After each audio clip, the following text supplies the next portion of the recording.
You're listening to The Affiliates, a podcast that features stories of entrepreneurs and young leaders who are changing the world for better every single day. My name is Alok Rathore, and I'm a film producer best known for projects such as Choice and The Doorbell. I'm sitting down with leaders to talk about their process, the lessons they've learned, and how to make an impact.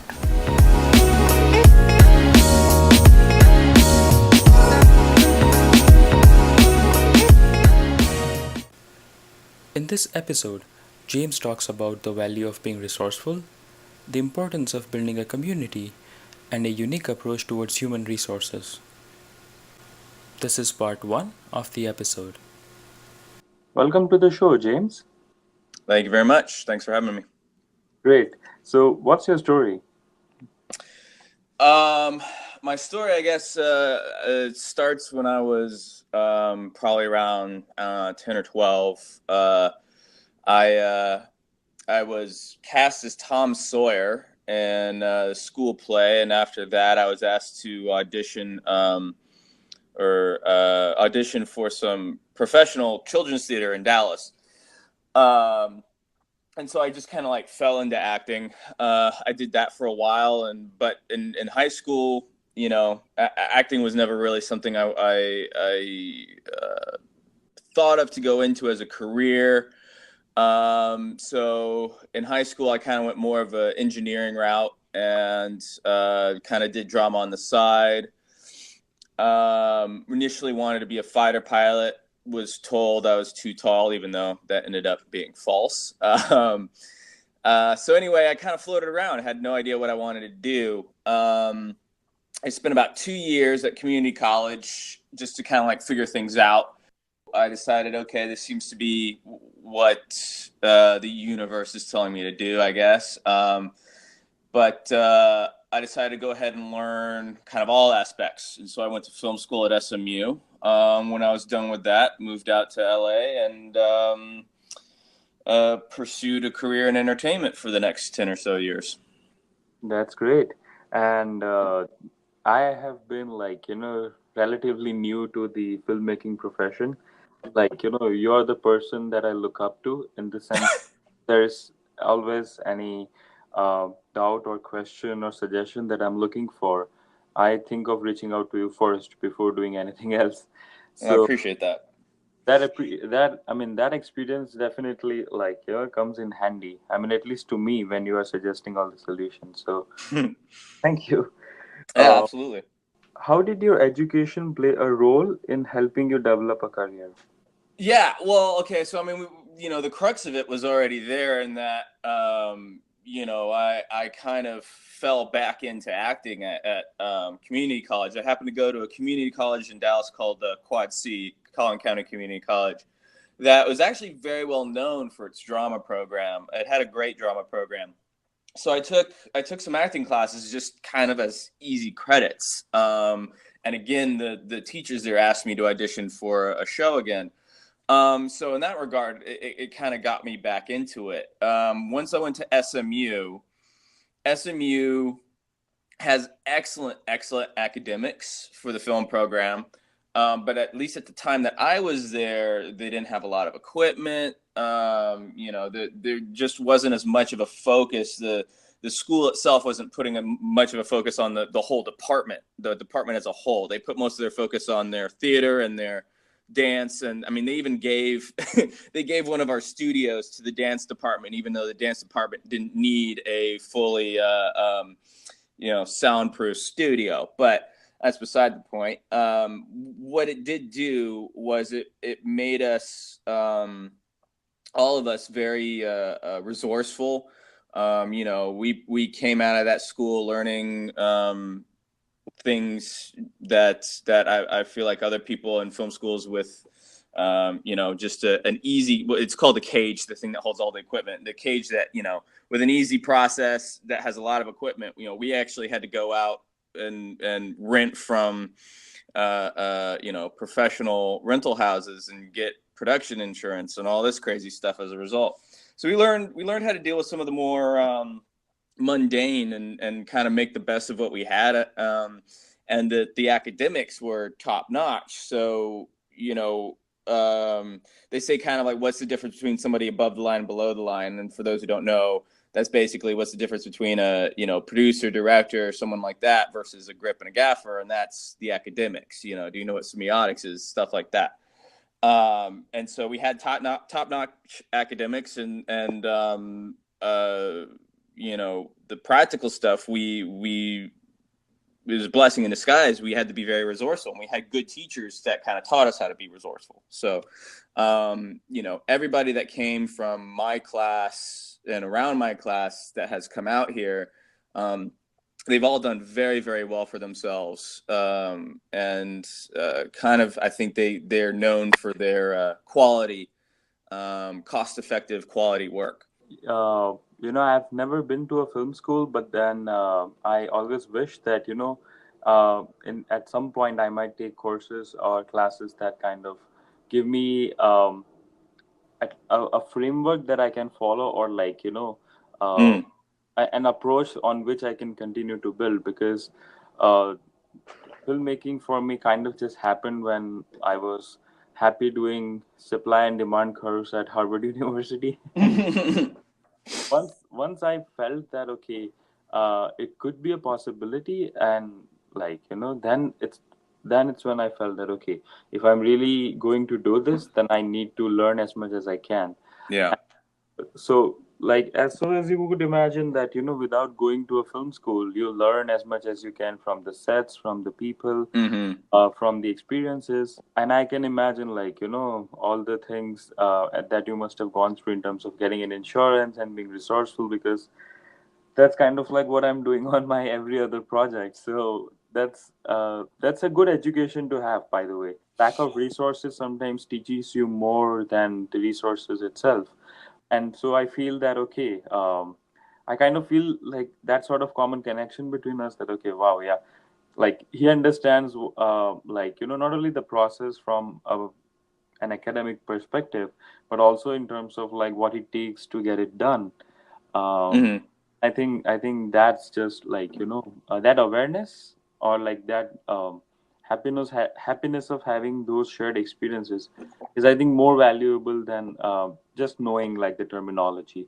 So, but yeah, that's interesting, and I hope that, as your friends and colleagues have turned out to do great stuff, hopefully, like, I might follow the same career trajectory. So fingers crossed. Yeah, hopefully. No, and we definitely need more voices like yours out there in the entertainment ether. So, and I think we're starting to see a nice change in that direction too. Awesome. Thank you. What's your process of developing a great performance? Well, so for me, it doesn't matter which job you're doing on the set. Period. Paragraph. I mean, except I mean, I guess there's some jobs that are far more academic, like accountant. But anything on the creative side, it starts with understanding the material inside and out. Understanding your own interpretation of that material, what it means to you, how you connect to it, what the material is trying to say to the audience, what you think it can say. Maybe the writer didn't even notice that there was this particular message that could be or subject that could be tackled with the material. The thing I really like about it is it's a very collaborative art form where every single person brings in something brand new and uniquely their own. And I think the most successful productions are like that. Even the auteur productions, generally the director, the writer, director, or whatever, they like to see, they hire people because they want to see what they have to bring. When we did Wedding Party, Thane, the writer director of that, he's very, very much, he had the specific vision in mind, but everybody that was involved on that project, like you could see Thane would come up to you and ask you, so what do you think of this? What do you think of that? What are your feelings here? And he'd be 100% interested in what you had to say, because, the reason you're on board is he wanted your input. You know, he valued what you had to bring to that project. So everybody kind of brings their own understanding and background to these things, and I think that's kind of the foundation that you build off of. And then, you know, the rest of the process is exactly what I was talking about, just talking to people, talking to everybody else, you know, and, you know, all the other creatives, and kind of coming to an understanding, and, you know, taking all these different ideas, all these different backgrounds, and coming to a conclusion as to what the final product will be. But it's that collaboration, for me at least, that you know, is probably the most important, after understanding the material as deeply as possible. And I think that's a very wonderful combination as far as like, filmmaking goes, because um, the previous film that I directed, it's called The Doorbell, and it touches upon like, this story of an Indian manager at a big successful company, and Mm. he falls in love with other girl and delves deeper into ideas of like how, like, Indians are perceived, how that culture plays a role in Mm. a love story and things like that. So, and then hopefully entertaining and making you smile, and like, having a giving a good time to the audience along the way. But what that film taught me is that, when I was directing that on the sets, uh, I would walk up to everyone, uh, I mean, at least who had that, like, creative input as far as a certain scene goes, and then I would, as your director with Wedding Party did, ask for suggestion that, okay, how do we light this up, or like, do you think you can cover the sound from here and would it still be great, or I would work with actors and ask them that, okay, maybe think of it in these terms and try to give like one shot like this. You can just stick to what we did in the rehearsal and things like that. So Yeah. that just opened up my mind to how many possibilities that are out there, and there's no, like, right or wrong approach as far as it delivers that impact. You have done your job. Um, so and then, like, having had that role, now, like, I also better understand how all of these technical departments come together. And ironically, today I was like, made to act on one of the films that I'm helping produce. And essentially, like, because I'm not an actor, okay? So that, like, my strengths lie behind the camera, not in front of it. But I was asked by my friend who is a director, and she's like, for whatever reason, this is what it is, and like, you have to do this scene. I'm like, okay, Yeah. but just because I've been in that director's position before, I constantly, even as an actor, okay, where I had zero dialogues, of course, but then, like, it was an important scene in the film. So I kept going back and forth with her and the co-actor and discussing that, okay, am I doing this right? Is this too much? Is this like, okay? All of those, like, little minute details.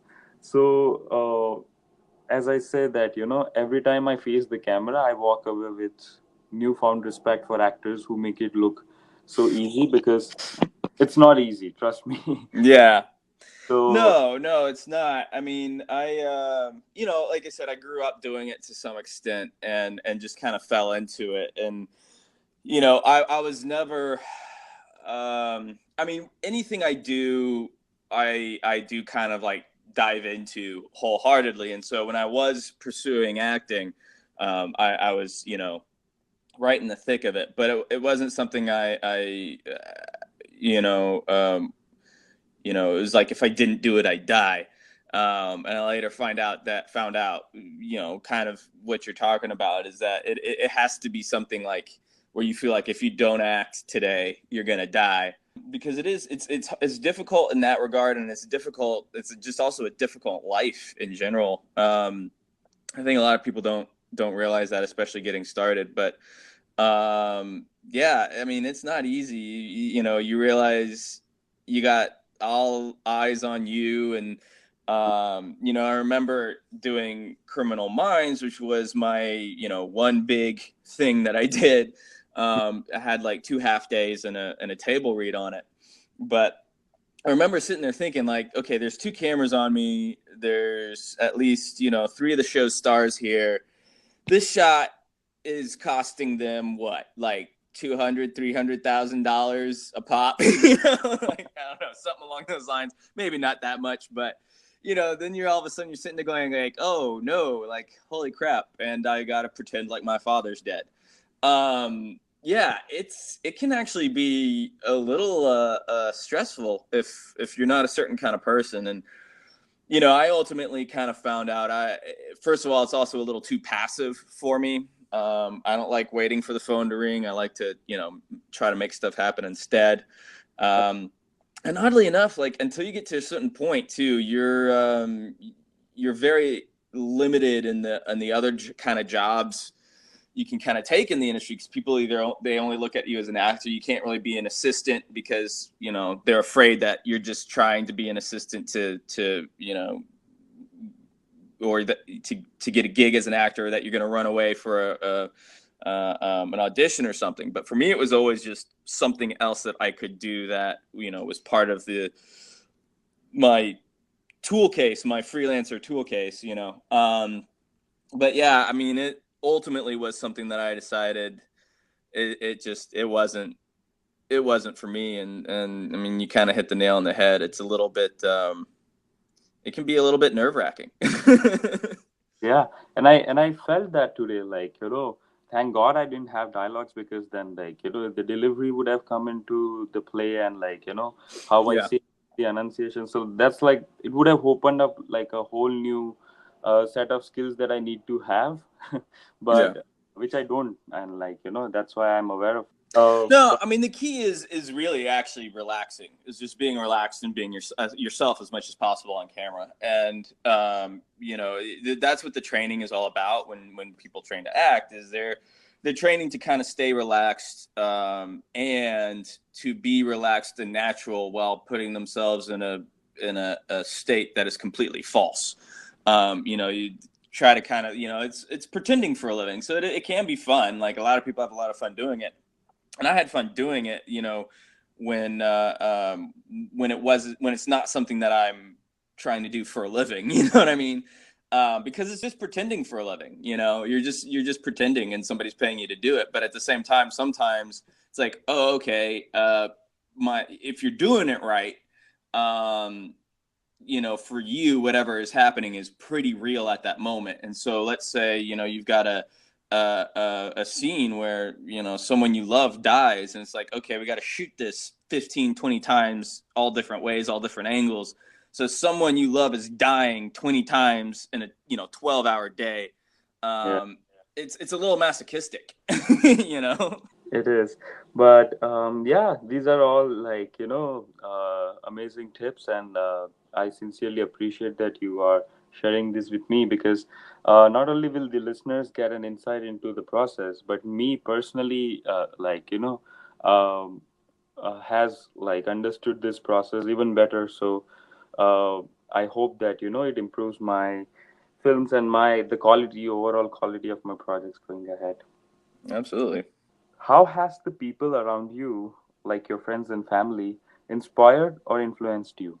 Well, first, I mean, I guess I got to start with my family. You know, I'm very, very lucky. As as my father likes to say, and I like to say, well, he says it about other people. I say it about myself. I won the sperm lottery, because I was born into a great family. You know, my dad was he's a business leader himself. He was a Wharton grad, CEO of a couple companies. My mom was a physical therapist. My sister's a doctor, married to a surgeon. My other aunt's a CEO currently. My grandfather was a pilot in World War II. My other grandfather was a captain in the Navy in World War II, and a scientist after the fact. Like, you know, so I'm kind of the black sheep getting into um, Yeah. the creative side. But no, I mean, I was really lucky to be surrounded by very smart, talented individuals who kind of naturally took to leadership, but also had some formal training in it. Um, I got to grow up around that, and I would say probably about 90% of the few times I do get to be a manager or a leader of some sort. 92% of my style probably comes from what I've learned from them. Um, the ethics being a huge deal. I feel like amongst just my family in general, but also my friend circle. One of my best friends, Josh, he's out in Colorado now, but he's the kind of guy who, he would literally, he'd literally take a bullet for you. Like he would literally, try to get a cop to chase him down so you wouldn't get a ticket or something like that. You know what I mean? Like I've been very, very lucky to be surrounded by people like that. And so really the way they've inspired / influenced me is really just like how can I best embody that and pay it forward, and also like how can I pay them back? How can I do all these people proud who have been in my life? And I would extend it to everybody I went to college with, who I continue to work with. Really, just I'm kind of flabbergasted at the quality of people I've been lucky enough to come across in my life. Like you read stories, news stories, hear about people who are just not, they just don't have that same kind of quality to them. And it's foreign to me. It's almost alien to me. And so I feel very, very lucky. So all I can really do, the way they influence me, is to just try to, return the favor, I've always observed that people who are surrounded by this, like amazing friends and supportive family, and are aware of, like what they really want to do in life, then they are more likely to achieve that than not. And Mm. I sort of, like have been also lucky to have found friends, not only while growing up in India and, as you said, having friends who would literally take a bullet for you, but then also, like I found similar friends here in US. And at first, I mean, of course, like I had a bit of apprehension that, okay, people might look at me differently, or like think about me a bit differently, and might not be, like as close friends with me here as I have back home in India. But like I never felt that was the case since I got here, because every time, like I have tried to do something that which I was unsure of, I've found so much of love and support and appreciation, Mm. that it actually makes me feel that I'm quite lucky, as I said, like to be making films and um, doing my finance startup, and like doing essentially the things that really makes me happy. And it's just great that money also, like, finds its way back through this startup. So it's not like just you are doing it for your happiness, but then there's no money, like. And it's yeah, and it's really important, because these are the people who become your moral support when things are not going well.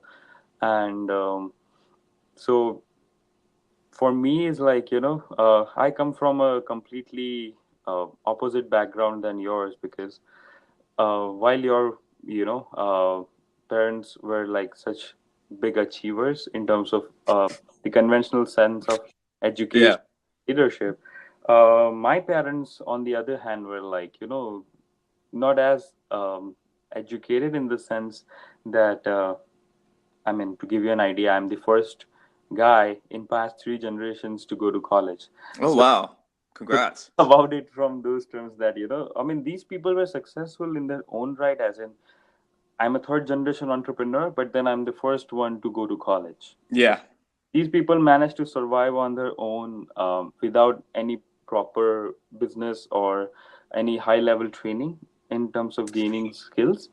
But they found Yeah. uh, in It's in about the spirit, I think. For yeah, that's really, you could have all the education in the world, but if you don't have the entrepreneurial spirit and the stick to itiveness and the grit, like you're gonna go nowhere. exactly. And that's why, like, I certainly feel that your emotional quotient trumps your intelligence quotient in long. Mm-hmm. So yeah, that's awesome. And I'm of course like lucky that I have equally amazing friends on either side of the world. Yeah. Well, no, I mean that's actually something I was very struck by, because our connection is through HBX, the Harvard Business Yeah, School program, right? And, when I first took that program, first of all, I knew nothing about business, and so it was actually very eye opening and awesome for me. But what I was really really struck by um, was the community, and how we ended up actually all. I mean, I'm still getting LinkedIn requests and friend requests from other HBX folk. And were you going to Harvard before, or is Harvard after doing that program? so it was simultaneously. Simultaneous. So while I was Yeah. taking courses on campus, I was also pursuing Oh HBX. wow. Yeah, no, I mean, the other thing that really struck me was, especially when they invited us out to Boston to do HBX and or just to Connects or whatever, and it wasn't like, oh, you're the guys who did this online thing. It was like, oh no, you're part of the family, and like everybody else, I met other people from other cohorts that I hang out with whenever they're in town. It's crazy how um, you know, it's just a great community, and it really struck me how inclusive and helpful everybody in that community wants to be. And again, it's just another example of being incredibly lucky to find quality human beings. Yeah, and yeah, HBX has been such a blessing in my life that it has helped me everything from like getting business advice to the money for crowdfunding to like getting technical advice from people like you, and also like a lot of emotional support when you feel like when you feel existential, like what am I doing with my life? What's going? Yeah, Uh, yeah. but so it has been like such a blessing, and I completely agree that the community has been really instrumental in pushing my career ahead. So uh, It's good to hear. You've been listening to The Afflatus. If you like what you have heard, do us a favor and share the episode with your network on social media. It helps. If you would like to know more about the show or share your opinion on the episodes, connect with us on facebook.com/unciafilms. That's facebook.com/unciafilms. If you would like to support the crowdfunding campaign of my latest film, The Doorbell, then click on the link mentioned in the description. Even a single dollar helps. Thank you so much for listening to The Afflatus.